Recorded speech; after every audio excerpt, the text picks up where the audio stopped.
Hey everybody, Cino here, and welcome to Dopamine, the show that is like playing with your best friend underneath a blanket. Because that's what we're doing on today's episode. I've got Molly with me on the episode, and we're going to be talking all about support in relationships and personal, but also like professional, and being happy for your partner, your friends, for people's success. We're going to talk a little bit about the Oscars and stuff like that. So let's hit the button and do the thing on the dopamine. Let's go. Drums, please.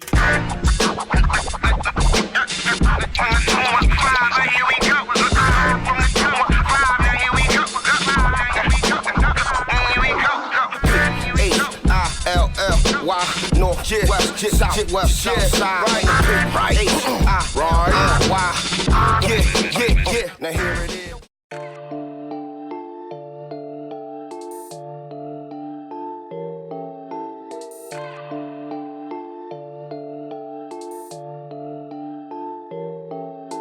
So welcome back to the show. Happy you guys are here. Hope you're doing okay.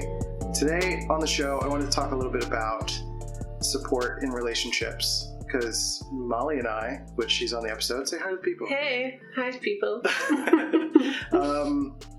We were watching the Oscars last night, and it brought up all sorts of fun feelings and conversations that we got really sentimental with each other, but it was also really nice to see on at least this award show, everyone being super supportive of each other throughout. Like there was just a lot of it felt consistently like there was support being shown for like other nominees, and I felt like there was a ton of talent and creativity being shown and expressed throughout the award show, and that just brought out a gushiness in me afterward. He was so gushy. I was super gushy about our relationship because, Molly and I have had the opportunity to grow together after some challenges in previous relationships. And together, I think one of the biggest things for us, like growing our relationship, has been all about how we support each other and how ultimately I am super happy when you succeed. And I think professionally too, like people go further when they sort of like pass the torch of gratitude to other people in their lives. And that also translates to some of the conversation we've had in the past around polyamory that we've talked about a little loosely in our relationship. I was just kicking myself because I should have looked up the name for that emotion. I forget the name of so there's a particular emotion that is usually referenced in polyamorous relationships. It's basically the idea of like if you're in a polyamorous relationship and you have you and your partner, and then there are metamors, which is like your partner's partners and things like that, that you're ultimately, rather than focusing on the jealousy emotion that naturally comes up, you focus on the emotion of being excited for your partner's pleasure and your partner's happiness. Right. So we were kind of talking about that outside of polyamorous relationships, and that it's a good concept to think about in every relationship. Yeah, there was, we're generally interested in how all sorts of different people live their lives. So this was not like a major thing for us. It was kind of, but it wasn't. But that's a different story. That's a different story. That's not what we're talking about today. What we're talking about is that in the sort of deep dive with some of that stuff, like you can learn what is valuable with any relationship. Because I think when talking about that for polyamory, a lot of that is in reference to your partner's emotional and physical pleasure. But there's no reason that can't translate to being in a one-to-one relationship. In reference to your partner's success, or building relationships with other people, or having like semi-romantic personal relationships, not necessarily like being with someone else, but You know what I'm trying to get to? It's really like focusing on the other person's happiness as well as your own. Yeah. And seeing your relationship as a relationship of two individuals that have their own goals and their own successes and their own things that they're excited about. And rather than falling into that trap of like codependency where if you're upset, your partner should be upset. Or, you know, like if you're struggling, your partner should also be there with you in it. There's this other way to approach it where, like, if I'm doing something really cool, like, you're excited about it. Mm-hmm. And there's not this weird insecurity that comes up where I feel like a lot of relationships, especially like my own past relationships, have been very rooted in insecurity around success or happiness of the other person, that it always has to be tied to the partnership as opposed to you as individuals. Right. So I think that's really important to I think one of the biggest about. I think one of the biggest things that we talked about pretty early on in our relationship, I think, was the concept of this third entity that is our relationship, that like you and I exist as separate individual people. Mm-hmm. But like, it's like she did like sparkly fingers, like woo woo. This magical third entity. But that's like kind of a way to look at it. You know, a lot of people think of like their children as the third entity, and then they end up messing up their kids. Right, because they're just totally different human beings. Yeah, but if you think about the third entity of your relationship as something else that also needs to be nurtured, as opposed to, you know, intertwining your individuality too much into the relationship itself, you kind of forget about each other's individual needs, and like everything your partner does, for better or worse, is a reflection of yourself, which is not a healthy perspective, I don't think. No, that's the definition of codependency. And really, so like the third entity is the idea that you've got me, and we're two separate people, and there's also our relationship as a third like entity, as opposed to getting into a relationship and losing yourself in the relationship, where that there's like no two individuals, you're just together. It's like whenever someone says, oh, that person completes me, it always makes me like go, ugh. It's a little cringy. It's very cringy because you are a complete and whole person on your own, and they are also a complete and whole person on their own. Right. And then together there's this other thing that kind of comes as a result of you walking on the path of life side by side, as opposed to be like focusing on each other all the time. Yeah, which I think is one of the reasons why, I mean, there's a lot of reasons, but one of the key reasons that we refer to each other as partners as opposed to like boyfriend and girlfriend. Not to talk down on anyone who does that. You're welcome to. It's fine. We're just in our 30s, and it feels a little infantile. Well, it feels a little weird, but also with where we are in our relationship, it also feels weird. We'd probably be married by now. Finances were a little better. Right. Well, and boyfriend and girlfriend is gendered, and it's so, I don't know. It's all just weird. Not partner's just a better. There's more things, but I think partner is. But that's an important point, because I think a lot of people think about just the gendered part of the conversation of like referring to each other as a partner. Yeah. Because like these days, if anyone said, if I refer to you like vaguely to someone else as like saying like, oh, my partner and I, there's the assumption. There's the assumption that I have a gay partner, because that's associated with either gender or sexual orientation. But I think the idea of partner is more of a psychological shift to understanding that your partner is someone that you're with, whether you use the term like pair bond partner or like someone life partner or something like that. It's just like someone that you're spending time with, that you love hanging out with, that you like working with, that you love like, you know, what they're doing. And partner, I think, naturally brings the term support along with it, as opposed to like boyfriend or girlfriend, which I think inherently can sound a little more possessive. Yeah. My boyfriend, my girlfriend, which like we say my partner, but there's that idea. I think that gendered idea too also brings up the idea of roles and expectations. Yeah. And when you're in a relationship, like we call it partner or partnership, because we don't have these like fixed expectations on each other of like gendered roles, or like I do all the cooking and cleaning because I'm the woman, or like we share the load of normal life stuff. like pretty equally and communicate about it. Like there's that openness to communication all the time, as opposed to you're this person in the relationship, I'm this person, so that means it always looks like this. Yeah. And then there's no room to grow, which I think our relationship has been focused on supporting each other in our growth and evolution. Yeah, and I think generally that partnership angle has probably been some of the most important things for me to continue to think about, because there are parts of my growth that are definitely like kind of stuck in the past a little bit, and I think all of us are working through a lot of things like that. We're unlearning wiring or expectations. For me, I feel like as a nerdy INTP man, I've always felt like I've needed to do probably far more than I need to. I think it's worked out for me in terms of like relationships and getting partners and stuff like that, but like it has not always served me to take on the male role specifically of feeling like I need to go and like lay on a wire for my female partner.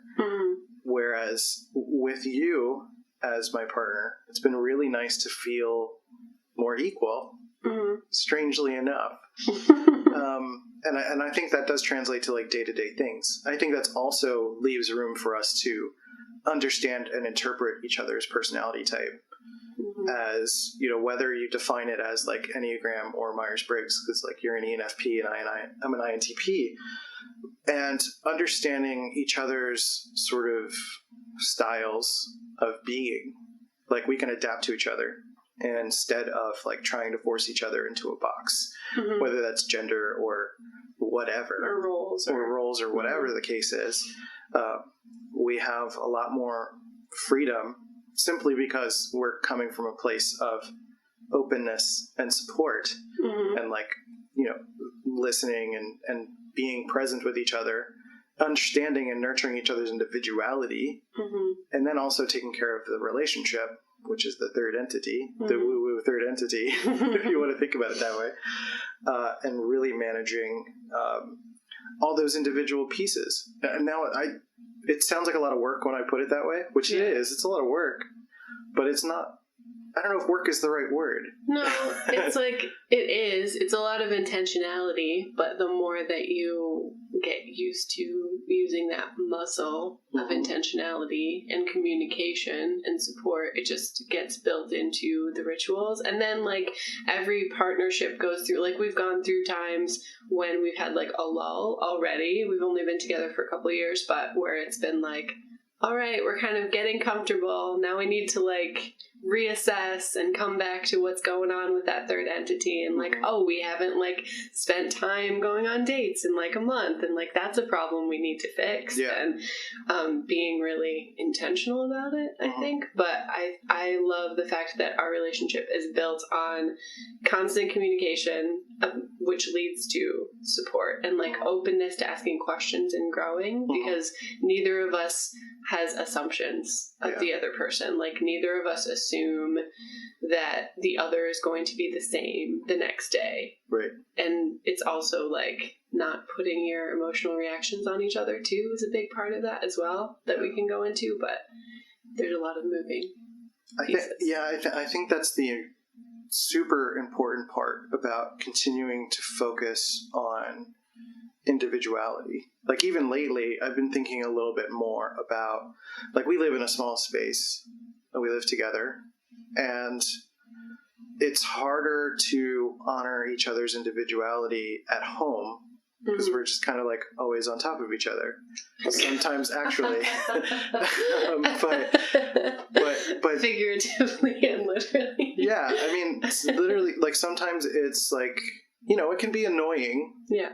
Just from like a human perspective, it can be annoying to have to check in with your partner before you have to go through your routine in the morning or something. Right. Especially because we both have those, like you have TI and I have FI, and both of them need space. Right. Again, those like ENFP and INTP differences are, I need time to think about what I'm working on, and you need time to like take care of your emotional processing. Mm-hmm. And that's going to show up in different ways. And I think it's really easy in relationships to get caught up in this feeling of like, you're about to go watch something and it's like, I want to watch this. Are you okay if we watch it? Do you want to watch this? And then if your partner says no, then you're like, I guess I'm never watching this. And that part of that too is because we're in such a small space. Like if we were in a bit of a bigger space, it wouldn't be as much of a problem. But we are forced to communicate a lot more, which I appreciate because we're in a smaller space. It would be easier to just run into our corners and ignore each other if we had a larger space. Yeah. Not to say that if you have a larger space, you should do that. Right. It's just that it would just be something we'd have to check in on more.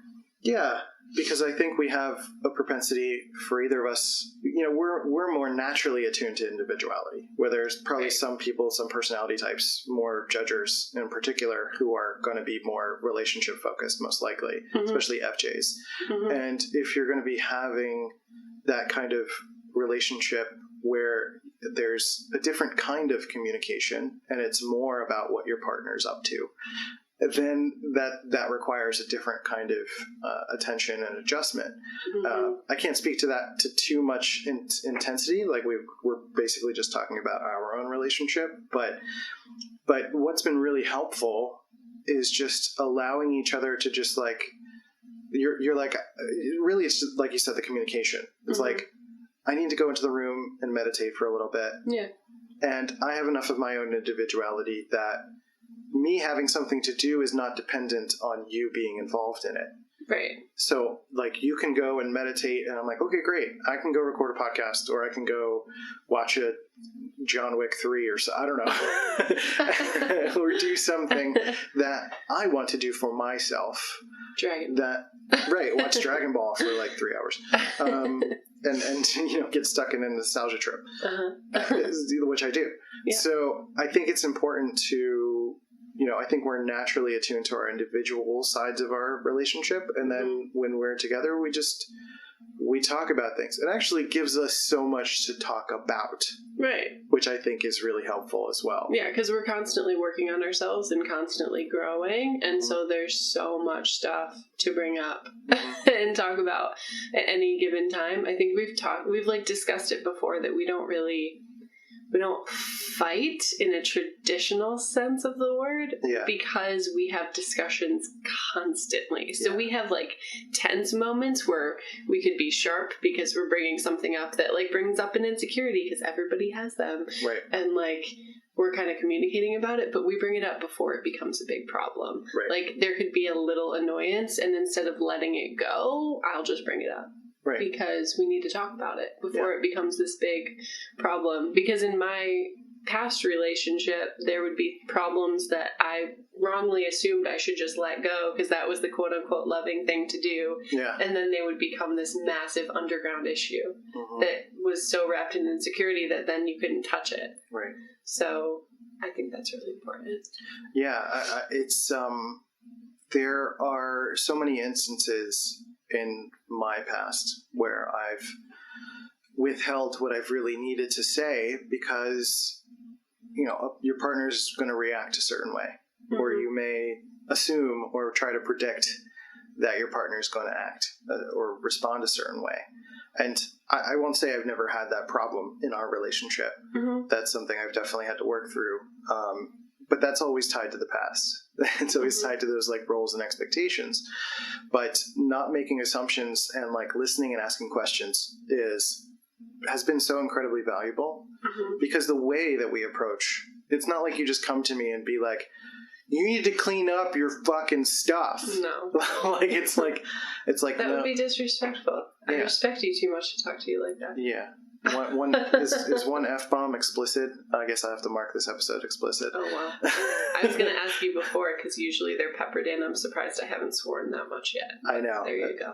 I usually, if it's one, I'll keep it, casual. If it's more than one, then I guess we're going explicit. Hide your kids.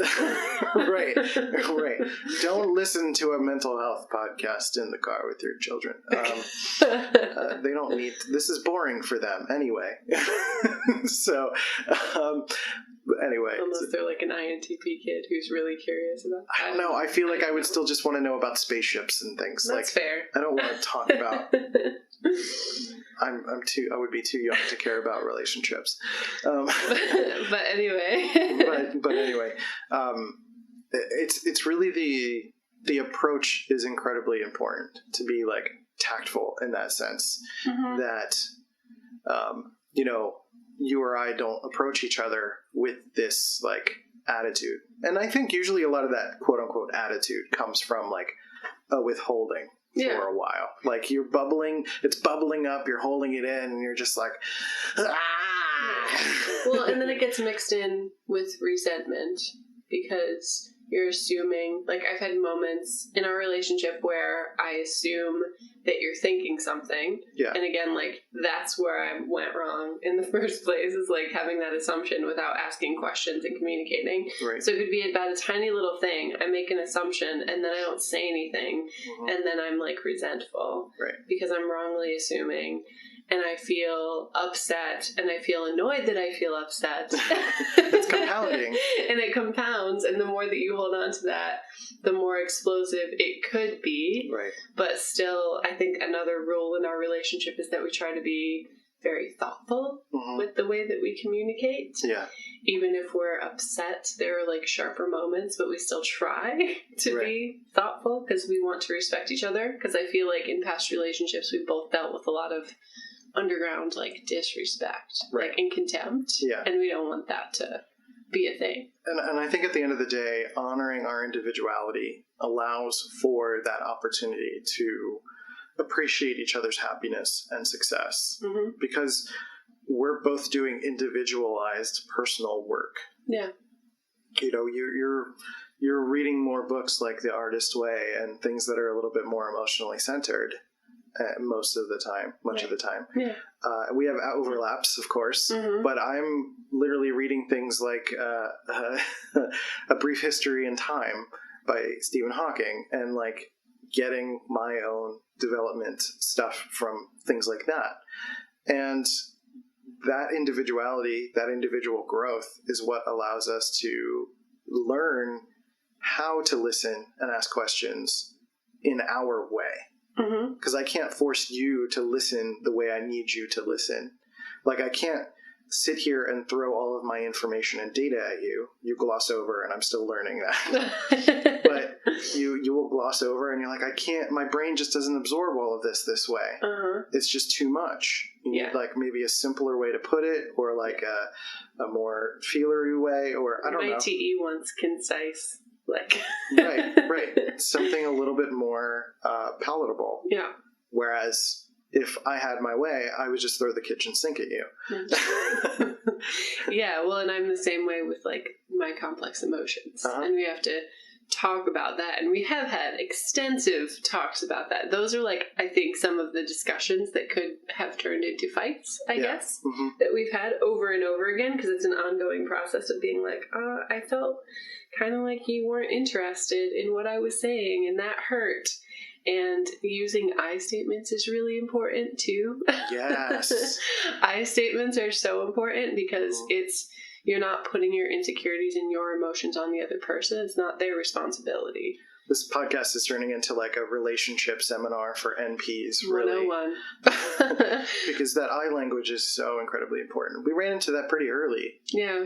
Where I was saying something to the effect of like, well, you said this, or whatever. Right, yeah. The first time that we had, actually, the first conversation that we had at a cafe, we were trying to, like, plan some sort of, like, networking thing or whatever. Like, our first attempt at working together. Yeah.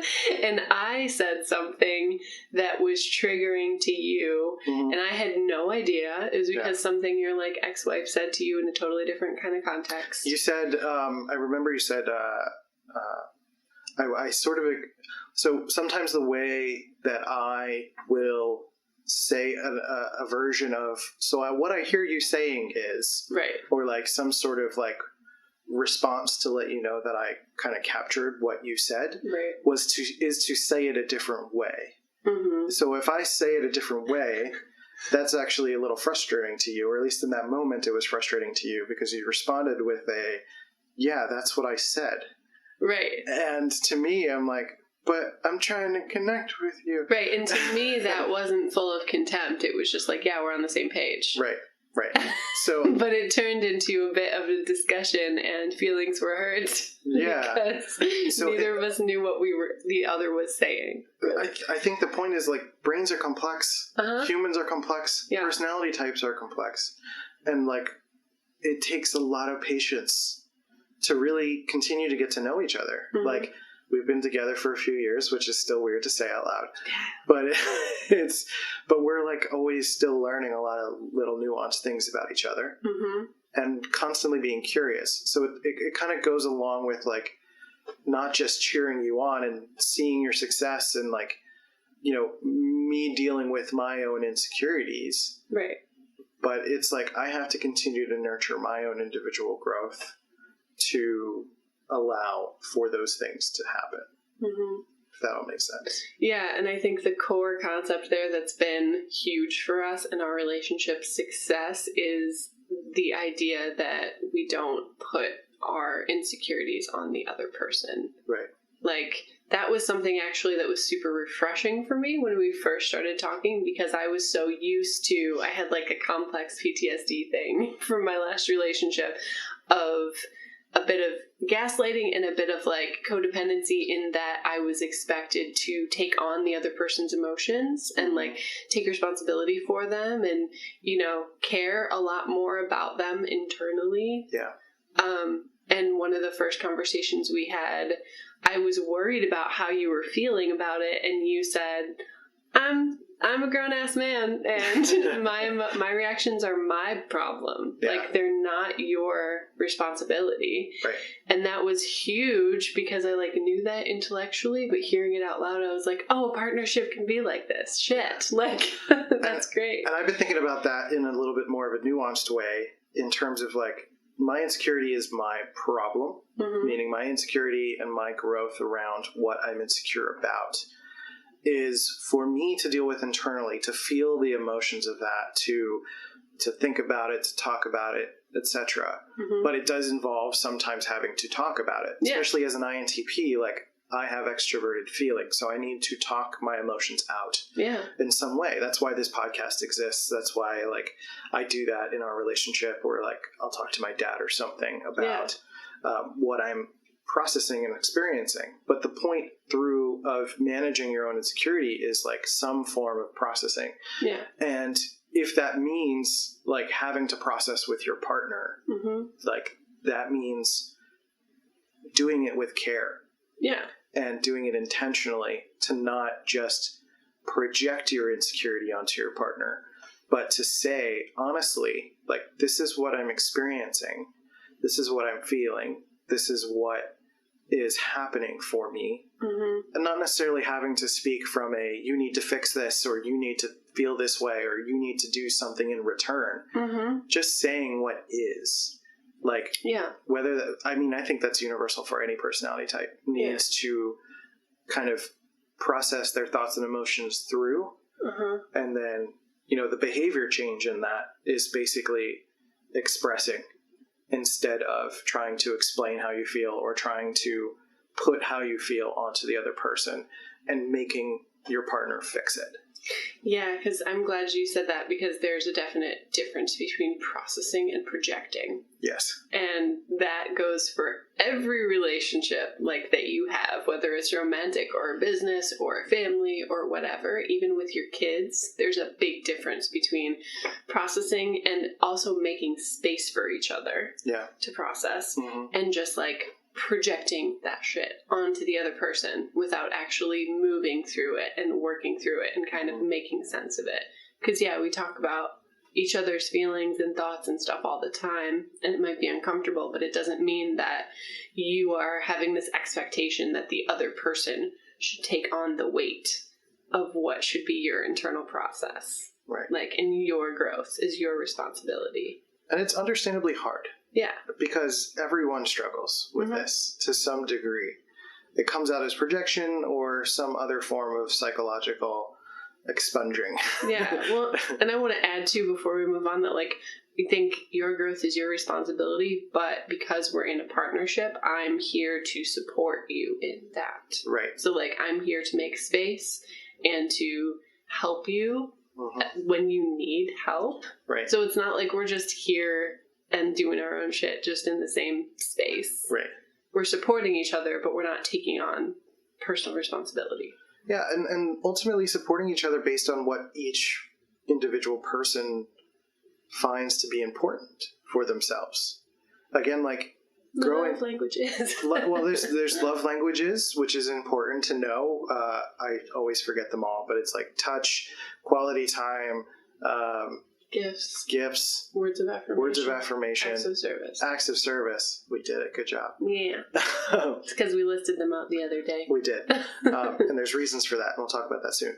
But the love languages and just kind of getting to know the way your brain works a little bit and getting to know what you care about and what your goals are, what your vision for the future looks like, respecting all of those things and not, again, tying them to what I want for myself. And almost looking at it like a Venn diagram in a way, which I call the devil's vagina. I'm kidding. I'm so kidding. This is officially explicit. Sorry. No, 2 swears and a vagina. It's more about the devil, less about the vagina. But when you do the Venn diagram situation of your lives, like you kind of look at your individuality and then the little sort of vulva in the middle is all about like what aspects of your personalities together, like the thing, your dreams, your hopes, what you're working towards together, what you're sort of continuing to evaluate what the overlap is. And being able to, that's basically what like the third entity of the relationship like wants, essentially. So continuing to find out what I'm so distracted by the way that you explained that. Like, I can't imagine that the audience is going to be able to track with us after that. Sorry about that. This was getting too serious for my own liking. But it is important to think about the overlap, like the things that are similar for you in your relationship, like that third entity, and continue. That's like a continual revisiting. Yeah. Because you're continuously, in an ideal world, both growing separately. So we are talking about that growth together. And then you're like, for example, you read that book, The Art of Noticing, which is a book that he's reading right now. And he talks about things that have struck him in that book and are helping him to grow.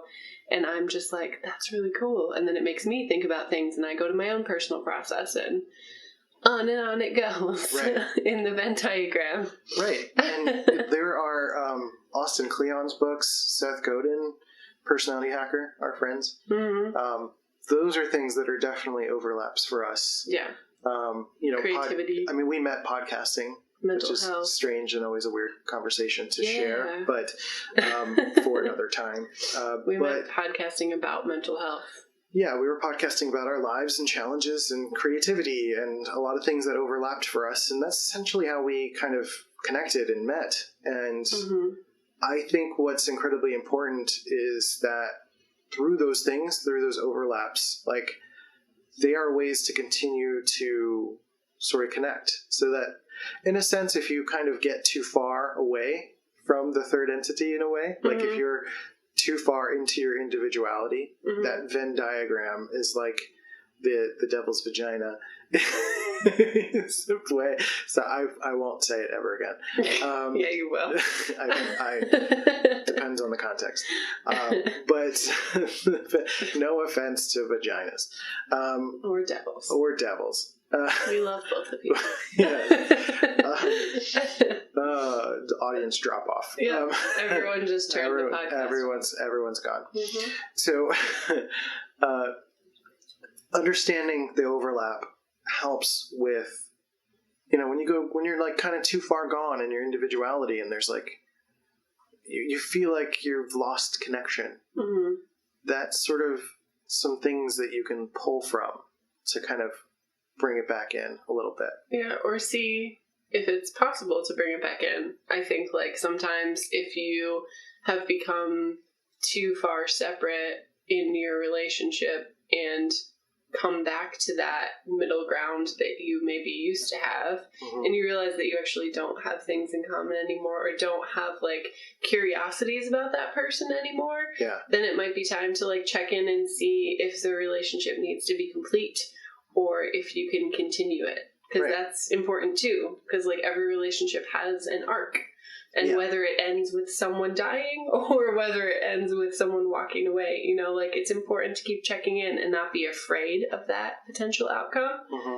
but keep on. But that, like, not being afraid of that potential outcome has helped us have stronger communication and made our relationship stronger. And I think sometimes that is some of the fear of communicating. Yeah. Is that communicating may reveal that the relationship does need to complete, Mm-hmm. or that there is something, that the other person is always evaluating the relationship. Yeah. Because I think it's healthy to continue to reevaluate the relationship. Mm-hmm. It's a check-in. It's like a checkup, essentially. And, ultimately the relationship is to serve each other, but to serve yourself and to serve your future. Mm-hmm. And if it's not serving you anymore, then it's perfectly valid to want to leave it. Even if it's not an agreed upon mutual thing, there are certainly circumstances where there is like abuse. And I honestly think I can't remember the damn word, but the word for your partner's pleasure and success and appreciating that. Mm-hmm. The opposite, I would think, is contempt. Mm-hmm. And having contempt is one of the things that I've seen over and over again is something that a relationship can't recover from. Yeah, it's kind of a nail in the coffin, it Yeah. seems like. And the evaluation, the communication and reevaluating is a way for you to assess that. Mm-hmm. Whether it's through checking in with your emotions or checking in with your friends or checking in with what makes sense to you, or looking at the patterns of like your relationship and the way that the other person has treated you or said things to you, Mm-hmm. and not respected your individuality. If the Venn diagram is too far on their side, for example, Mm-hmm. Or yours. it's very possible. Yeah, I mean, Both. you could be the abusive person. Right. And not even realize it. Yeah. Honestly, I think it's really important to be honest with yourself, and both of you yourself as an individual and your partner or potential partners, you all deserve to have the best possible relationship. Yeah. And maybe, like you said before, if it's you that wants to leave, that is perfectly valid too. And I think it takes two people, and that other person deserves someone who really wants to be in it. Yeah. And if you don't want to be in it, that's a whole other conversation, but it's important to check in. Yeah, one of the kind of signs of abuse tends to be this like separation from an external support system. Mm-hmm. They sort of kind of make you dependent on them. Mm-hmm. And I think that's an important thing to look out for, which I think there's a completely other podcast episode that could be dedicated to all of this. Yeah. But essentially, I think as a public service announcement, in a way, I think it is important to know that even though you have a relationship with this person and you're dedicating most of your time to this person, potentially Mm-hmm. living with them, etc., it's still important to nurture that individuality, to Mm-hmm. nurture your own support system, because if things do go down, you need somewhere to go. Yeah. You're going to need, something to fall back on. Yeah. You're going to need someone to take you in. And, in the process, you may find out that not everything is the way that you wanted it to be. And not everyone's going to be there in the same way that you wanted it to be. But at the end of the day, if you are taking extra time to support your own support system, you will find the people you need when it is time to complete that relationship. So at the end of it, it's like just about expressing that it is valid to feel the relationship is complete, but then also to swing it back around, like it's valid and actually in support of the relationship to nurture your individuality, because that helps strengthen the relationship. And the reason that I love thinking about like relationships as two individual points and then kind of the third point is that, you know, triangles are fucking strong. Yeah. And, you know, that feels less codependent if you think of it abstractly. Yeah. And it's a little bit more of like you have this common check-in point that you sort of have to go to if you want to keep that triangle strong. And, you know, that's like the same concept as taking the polyamory concept of like thinking about your partner's pleasure and joy and thinking about your relationship's pleasure and joy. Yes. And so, in summation, you deserve support, your partner or potential partner deserves support, and both of you deserve a supportive relationship and environment. And so, figuring out how that works and looks for you is the best thing you could do for yourself. So, cool. I think that's a good natural wrapping up point. That was a lot of stuff. But one of the big reasons we're doing this podcast, first of all, I want to thank Patreon supporters. Molly Owens is actually another Molly in my life. Yay, Molly. It's a Patreon supporter, patreon.com/dopamine if you want to support the podcast.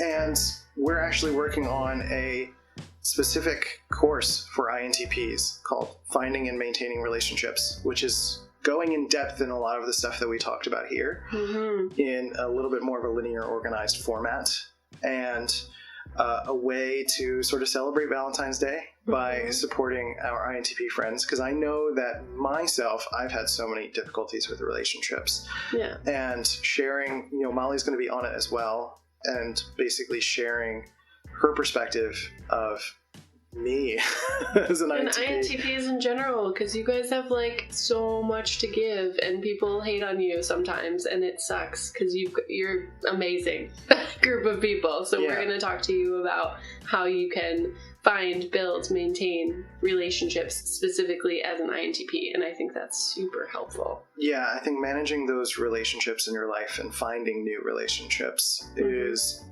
it's like our ultimate goal, but we kind of deny ourselves of it. And I understand how it's so hard, but this is also a way for you to gather some energy and strength to be able to go forward and like meet people halfway in your way. We're not trying to force you to be an extroverted feelery like, hey, let's try to make friends. Like, no, this is about not your jam. This is about learning to use your style of thinking and expressing, and using that as a way to like listen and ask questions, to be open, to even think about how the process of dating involves so many things to think about. Yeah. We're going to talk about relationship maintenance, and then we're going to talk more about closing the relationship if need be and stuff like that. That's basically what we're going to be talking about in this thing. So as of this recording, if you are one of the first listeners of this podcast, if you go to dopamine.teachable.com, our dopamine school, we're going to have it up for pre-order. It's going to be finished and ready by Valentine's Day. That's the point, is launch is on Valentine's Day. But if you go and pre-order before Valentine's Day, you will get a limited price of $14 until the launch, which is going to be more than 50% off by the time it goes up. When it goes up after Friday, goes up to $29. So go get it. It's going to be, it's like a no-brainer. It's like the cost of a Funko Pop. And I know you INTPs love your Funko Pops. Hell yes. So, or you really hate them. I don't know. But either way, you're going to find a way to spend that $14. So you might as well do it and spend it on something that's going to be valuable and important for you in your growth going forward and managing and maintaining your relationships, so that those things can be streamlined, and then you can actually enjoy and do the things that you want to do. Because I know INTPs like watch 3 hours of Dragon Ball. Yeah, that's just like that's the whole point. At the end of this, you're going to be able to watch 3 hours of Dragon Ball and still have your partner love you. Yeah, and be excited for that, even if she's off doing something else, or he, or whatever. Right. So dopamine.teachable.com. Go ahead. It's going to be called Finding and Maintaining Relationships for INTPs, featuring Molly, the ENFP. And we're going to be talking all about that. Again, go pre-order and sign up for that. $14 until Valentine's Day. If you're listening to this after Valentine's Day, sorry. But if you go and sign up on dopamine.life to our email list, then you'll find out there's other sort of sales and things coming up, and lots of plans for lots of teachings coming in the future. Lots of things to support the INTP fam. Yes, exactly, because we love my people. Mm-hmm. So with all of that said, Molly, do you have anything you want to talk about or push for yourself, Instagram, stuff like that? Oh, yeah. I mean, if you guys liked anything that I said or liked listening to my voice, I am all over Instagram. I am the Darling Revolution, and I'm about to start a Patreon push. So I'm launching my Patreon on Saturday, the 15th of February, and that's going to be a safe space to talk about all of the things and relationships and our weird ass selves. And I'm a painter and artist, so I talk about creativity a lot and curiosity and artistic practice and all that good shit. So follow me at the Darling Revolution. Yes, if you are an aspiring creative INTP or anyone that's listening, Molly is a really great resource for that. We're going to be doing a lot more stuff together around creativity and creative expression. And I'm doing some stuff in the future about INTP expression too. I'm not going to get ahead of myself. We have first the Valentine's Day course, so finding and maintaining relationships. So I don't know. This has been a great relationship. Thanks. We're done. Bye. Bye. This has been a good podcast. I really enjoyed talking about this. Thanks for having me. I'm getting flustered now. I don't. It's a lot harder to podcast with someone else. I feel like I've had my own scripts in my head, and I just gotta go. But basically, to just kind of wrap this up, if you have any comments, questions on the website, you can go do that, where it's going to be up on YouTube. Anywhere else, leave your comments, your questions about relationships, any challenges you've had with relationships, and anything that you're working on in relation to relationships that you've had in your life. So I would love to know about that. So with all of that said, I'm going to wrap this up. I appreciate you guys. Thank you, Molly, for being here. Thank you. I love you. I love you too. And I'll catch you guys next time. Take care of yourselves and each other. And I'll catch you next time on Dopamine. See ya. Bye.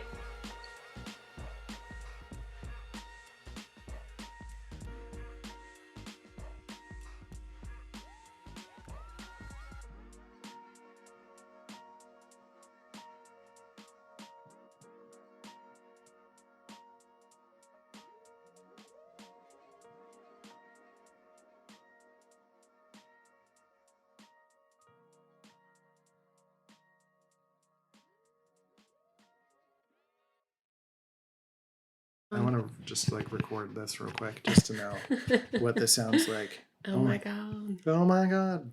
Which is nice because I felt like I had to project, but I can literally sit back and it's pretty good. Yeah. Oh my god. You're so clear. I'm so clear. You're so much louder in my ear than you are in person. Oh. I mean, but I well, depends on the context. What? Devil's vagina. Devil's vagina. I'm gonna put this as a blooper at the end of the podcast episode.